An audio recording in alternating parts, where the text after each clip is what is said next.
So guys, आज की इस वीडियो में हम तानजीरो कामाडो की बैक स्टोरी कवर करने वाले हैं। तो गाइस, बिना किसी देरी के वीडियो को हम स्टार्ट कर लेते हैं। गाइस, तानजीरो एक पुअर बर्नर का बेटा होता है जो कि अपना गुजारा कोयला बेच के करते थे। उनकी लाइफ एकदम अच्छी चल रही होती है, लेकिन एक दिन तानजीरो के फादर की डेथ हो जाती है। उस दिन के बाद से ही तानजीरो अपने पापा के सारे काम करने लग जाता है, जैसे कि कोयला बेचना और बाकी सब। और एक दिन जब वो शहर में कोयला बेचने जाता है, तो जब वो वापस आ रहा होता है तो उसे एक भला व्यक्ति अपने घर में रख लेता है और कहता है कि बाहर रात हो रही है और बाहर डीमन उस पर अटैक कर सकते हैं। वो तानजीरो को उसके घर में इसलिए रखता है क्योंकि उसकी पूरी फैमिली को एक डीमन मार चुका होता है।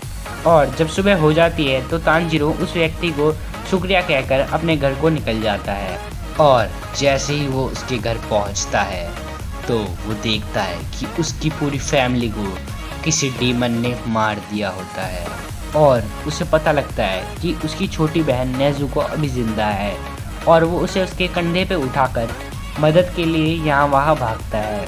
पर बीच रास्ते में ही वो देखता है कि नेज़ुको अब एक डीमन बन चुकी है और नेज़ुको उस पर अटैक कर देती है। लेकिन जैसे तैसे करके तानजीरो उस अटैक से बच जाता है। और तभी वहाँ पर वाटर हाशिरा ग्यूतोमिया आ जाते हैं और वो नेज़ुको पे अटैक करते हैं, लेकिन तानजीरो उन्हें रोकता है। और फिर वो तानजीरो पे अटैक करने की कोशिश करते हैं, लेकिन नेज़ुको तानजीरो को बचाने आ जाती है। और ये देखकर कि एक डीमन एक इंसान को बचा रहा है, ग्यूतोमिया उन दोनों को छोड़ देता है और तानजीरो को कहता है कि अगर तुम्हें तुम्हारी सिस्टर को वापस ह्यूमन बनाना है तो तुम्हें शकुनजी उरोकादाकी-सान के पास जाना होगा। और ये कहकर ग्यू तानजीरो और नेज़ुको दोनों को अनकॉन्शियस कर देता है और वहाँ से चला जाता है। उसके बाद तानजीरो अपनी बहन नेज़ुको को लेकर उरोकादाकी-सान के पास जाता है और वहाँ पर वो लगभग 3 साल तक ट्रेनिंग करता है। और 3 साल तक उसकी बहन नेज़ुको सो रही होती है।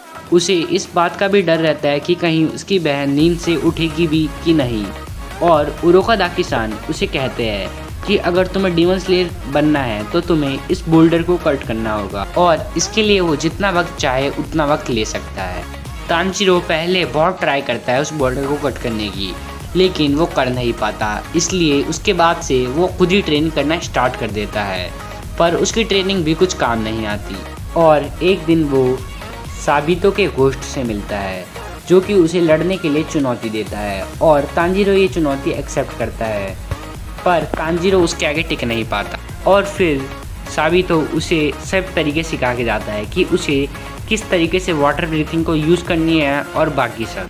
फिर तानजीरो एक दिन उस बोल्डर को कट कर देता है और उरोकादाकी-सान ये देखकर कि उन्होंने उसे इतनी अच्छी से ट्रेनिंग नहीं दी थी जैसे बाकियों को दी थी, और फिर भी उसने उस बोल्डर को कट कर दिया है, ये देखकर उरोकादाकी-सान उसे डीमन स्लेयर एंट्रेंस एग्ज़ाम में भेज देते हैं और वहाँ पर वो सरवाइव कर जाता है।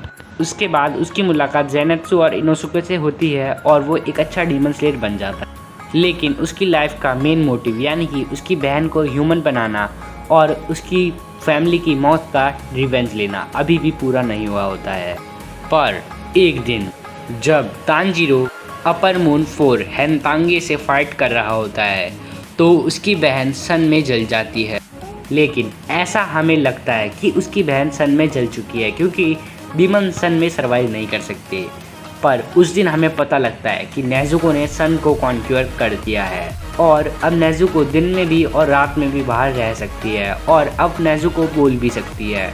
इसके बाद जब सब मुजान से फाइट कर रहे होते हैं तो इसी बीच तानजीरो एक डीमन बन जाता है और वो ऐसा वैसा डीमन नहीं, वो डीमन किंग बनता है और उस पर खुद का कंट्रोल नहीं होता, उस पर मुजान का कंट्रोल होता है। सभी मिलकर उसे रोकने की कोशिश करते हैं, लेकिन कोई भी उसे रोक नहीं पा रहा होता है।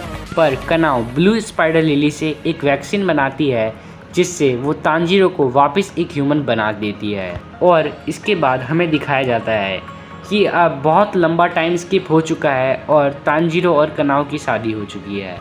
और फिर उसके बाद भी हमें एक और लंबा टाइम स्किप दिखाया जाता है और हमें तानजीरो, नेज़ुको, इनोसुके इन सब की री इनकारनेशन दिखाई जाती है जो कि अब एक स्कूल जा रहे होते हैं और वहाँ से डीमन का खतरा टल चुका होता है और इनोसुके, ज़ेनात्सु और तांजीरो की रीइंकार्नेशंस आपस में बात कर रहे होते हैं कि हमारे एसेंडेंट्स की वजह से अब इस दुनिया से डीमंस का खतरा टल चुका है और इसी के साथ हमारी तांजीरो की ओरिजिन और डीमन स्लेयर की मांगा दोनों ख़त्म होती है।